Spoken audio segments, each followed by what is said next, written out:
Today's video is going to deal with two hot topics in concept art creation: silhouettes and also speed painting. But before I can get into that, I'm going to need to talk a little bit about encoding. So stick with me here. If you were to look at this sentence, we'll be meeting at my house later this evening. The gathering starts at 8 p.m., so I'll talk to you then. There's a lot of information contained there. But what if you had to tell your buddy this information with a cell phone text message? Well, then it might look a little bit more like this: my place at 8 TTYL. So what you're doing here is you're taking your large grasp of writing in English and then realizing that typing on a cell phone is kind of a pain, so you shorten it down. You keep all the necessary information there, but what you're doing is encoding or compressing your language into a smaller, dirtier package. It's not elegant, but it's functional.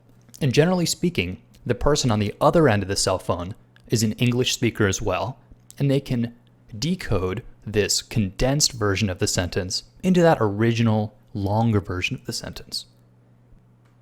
So in this way, the text message is more of a symbolic version of what the conversation is actually expressing. Okay, so what if you were to try and learn the English language, maybe as your second language, and instead of reading books, all you read was text messages? Well, all of a sudden this poses a challenge because you don't know the long version. All you're getting is the encoded short version. So you're missing a lot of the language. This is exactly the disconnect that happens when a person who's beginning concept art will see someone's art like Mike Yamada. He makes these beautiful silhouette drawings before he draws characters. And the problem is, this is the text message, the encoded version of what he's actually thinking about.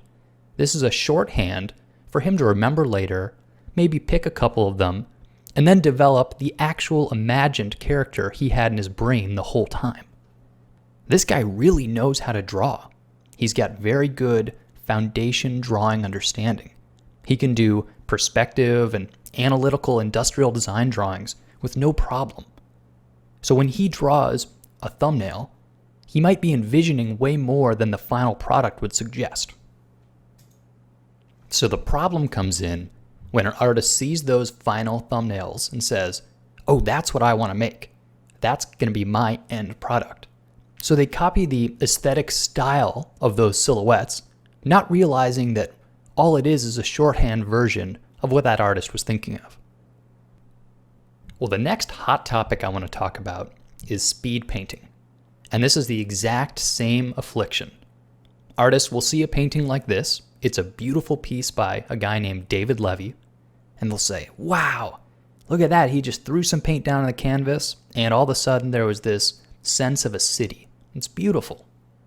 But once again, it's just not the whole story. What looks like paint thrown down on a canvas is really just David's ability to master the media. He has such a strong sense of perspective and color theory, all the things that are necessary for traditional drawing and painting, that when he does a quick sketch, all of that is evident. And when you just try and copy the superficial styling of a speed painting, quick brush strokes, lots of texture, photographic overlays, you'll never be happy with the results. So my advice, as boring as it may sound, is focus on the fundamentals. Work on substance, not style. Because you can pick up style later. That just comes with practice. Your own point of view will come out. But you have to learn how to draw the way everyone else has learned how to draw, from the basics. But I definitely recommend checking out these two websites. David Levy, his art can be found at vileart.com, and Mike Yamada can be found at myamada.com. These guys are great artists, and there's plenty of inspiration to be found. Thanks for watching, guys.